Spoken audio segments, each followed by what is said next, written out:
नमस्कार दोस्तों, मैं अंकित सिंह अपने YouTube channel PCM bye Ankit Singh में आप सबका हार्दिक स्वागत करता हूं। आप सबको मैं ये टॉपिक प्रतिशतता का जो परसेंटेज का टॉपिक है वो क्लियर करने इसलिए आया हूं क्योंकि आने वाले एग्ज़ाम में या भी जो भी शिफ्ट के एग्ज़ाम अभी तक हुए हैं, पहली शिफ्ट के पहले जुलाई के, 1 जुलाई के तीनों शिफ्ट के, 2 जुलाई के तीनों शिफ्ट के और आज 3 जुलाई के जो भी तीनों शिफ्ट के एग्ज़ाम हुए हैं, उनमें सबसे ज़्यादा इंपॉर्टेंट टॉपिक जो मैथमेटिक्स से पूछा जा रहा है परसेंटेज का, प्रतिशतता का। इसमें से 3 या 4 क्वेश्चन आपके आ रहे हैं लगातार सभी शिफ्टों का एनालिसिस करने पर ये पता चला है।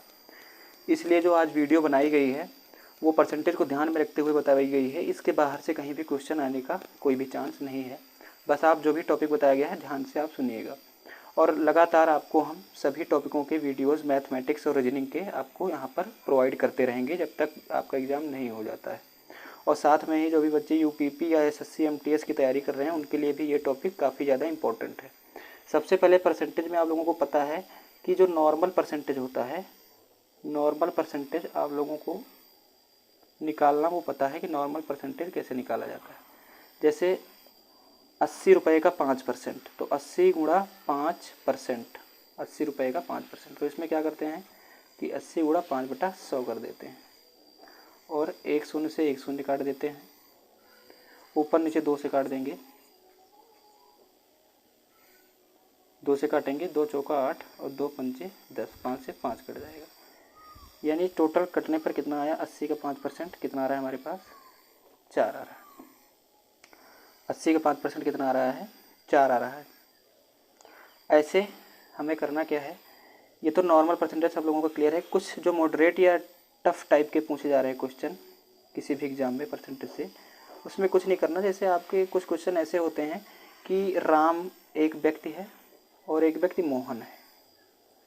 अब जो थोड़े टफ टाइप क्वेश्चन में ये पूछे जा रहे हैं कि जैसे राम की जो आय है महीने की, जो सैलरी है राम की, वो मोहन से 20% ज़्यादा है। राम की आय जो है वो मोहन से 20% ज़्यादा है, 20% ज़्यादा है। तो मोहन की आय राम से कितने परसेंट कम होगी इसमें। तो कुछ बच्चे क्या करते हैं कि जब राम की आय मोहन से 20% ज़्यादा है तो मोहन की राम से 20% कम हो, लेकिन जबकि ऐसा नहीं है। राम की आय जो है इनकम वो मोहन से 20% ज़्यादा है, तो मोहन की जो आय है मोहन की वो राम से कितने कम है, तो 20 कम नहीं होगी। इसके लिए दूसरा आंसर आएगा। और कैसे आएगा इसके लिए मैं ट्रिक बता रहा हूँ ना, आपको किसी फार्मूले की ज़रूरत है और ना ही आपको किसी भी ट्रिक की ज़रूरत है। इसमें क्या करना है कि 20% को हम चाहें तो हमें पता है कि 20% का मतलब होता है 20/100, क्योंकि परसेंट हटने पर बटा 100 आ जाता है। जैसे ही परसेंट हटेगा बटा 100 आ जाएगा। तो हम 20% को लिख सकते हैं 20 एकम 20, 20 पंचे 100, यानी 20% को लिख सकते हैं 1/5, क्योंकि परसेंट हटने पर तुरंत बटे में 100 आ जाएगा, तो 20/100 हो जाएगा। ऐसे कहीं 30% लिखा है तो उसका मतलब 30/100, 10% का मतलब 10/100, ऐसे 1/5 आ गया। अब ज़्यादा है, पहले हमें ये क्वेश्चन में ये देखना है कि राम की आय मोहन से ज़्यादा है। पहले लाइन में ये जो बेस, इसका जो बेस है वो कह रहा है ज़्यादा है, तो ज़्यादा है मतलब पहले ये दिमाग में बैठा लेंगे। कम वाला पूछ रहा है यानी पहले ज़्यादा है, तो जो भी पहले पूछे उसको दिमाग में रखेंगे। तो ज़्यादा का मतलब प्लस और कम का मतलब माइनस। अब ज़्यादा है इसका मतलब ये हो गया कि हर और अंश को हम प्लस कर लेंगे इसको, तो 5 और 1 कितना हो जाएगा, ये 6, और 1/6 लिखेंगे। 5 1 6 और 6 बटे में लिखेंगे। ऊपर 1 ही रहेगा, यहाँ 1 है तो यहाँ भी 1 ही रहेगा, ऊपर दोनों सेम रहेगा। बस ये जोड़ के जो लिखे कि 5 और 1, और ज़्यादा था शुरू में इसलिए जोड़ा गया। अब 1/6 को हम परसेंटेज में बदलें तो परसेंटेज में कैसे बदलेंगे, 1/6 लिख दिया हमने। परसेंटेज में बदलने के लिए पता है सबको गुणा 100 करना पड़ेगा। अब 1/6 गुणा 100 करेंगे तो पहले 2 से काटेंगे, 50 आ जाएगा, 3 आ जाएगा।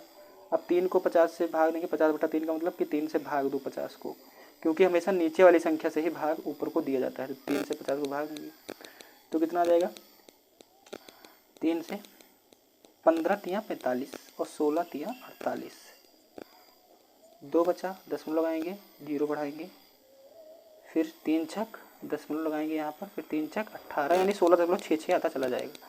यानी राम की आय मोहन से 20% ज़्यादा है, तो मोहन की आय राम से कितना कम है, 16.66% कम है। ये हो गया पहले अगर ज़्यादा दिया हो और कम निकालने का सिनेरियो, उसमें जोड़ते हैं अंश और हर को। अब दूसरा सिनेरियो ये है कि अगर पहले कम दिया हो कि राम की आय मोहन से 20% कम है, राम की आय मोहन से 20% कम है, कम वाला सिनेरियो अगर दिया हो, शुरू में ये पूछिए कि राम की आय मोहन की आय से 20% कम है, तो मोहन की आय राम से कितना ज़्यादा होगी पहले, लेकिन यहाँ कम पूछा गया है शुरू में पहले, और मैंने कहा था पहले पर ही ध्यान देना है, मैंने ये भी बताया था ना कि पहले पर ध्यान देना है, तो पहले पर ही ध्यान देंगे तो पहले कम है, तो इसमें क्या करेंगे 20% को हम 1/5 लिख सकते हैं, अभी हमने देखा है। और इसमें अगर पहले कम है कि राम की आय मोहन से कम है और ज़्यादा वाला पूछ रहा है, लेकिन शुरू में कम कहा है इसने, तो इसमें घटा देंगे, 5 में से 1 गया 4, यानी 1/4 आ जाएगा। अब 1/4 को हम परसेंट में बदलेंगे तो गुणा 100 करना पड़ेगा, और 4 25 ही हम 100, ये डायरेक्ट कट गया, इसमें दशमलव में नहीं है, डायरेक्ट कट जाएगा, तो यानी कितना ज़्यादा होगा, 25% ज़्यादा होगा।